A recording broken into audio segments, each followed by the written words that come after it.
Hello, I'm author Kevin J.N. Hughes, the author of The Undamned, and I tell ghost stories every day.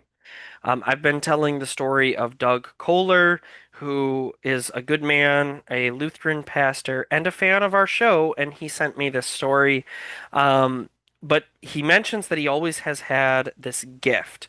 Now, the reason why this becomes very significant to the story of his haunting is because at some point, Doug, well, he was maybe a teenager, maybe like 19.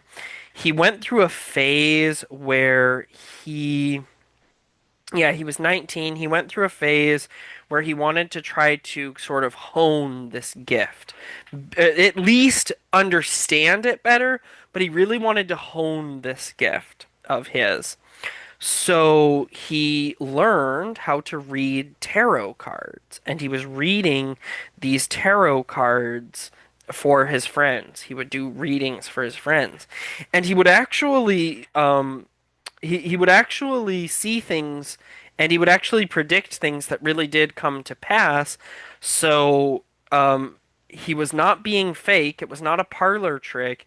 He was actually doing readings for his friends, but he said that this brought the darkness that he had experienced all his life into more almost like communion with him. It was like doing this united him in a way to these entities that had been haunting him.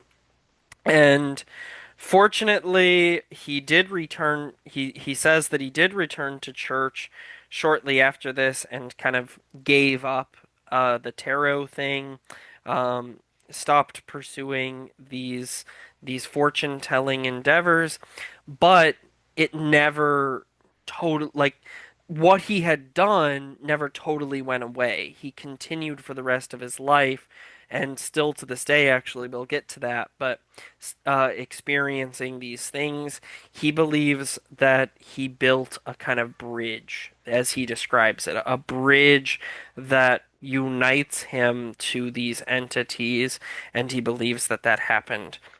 Particularly in his experience with tarot when he was 19.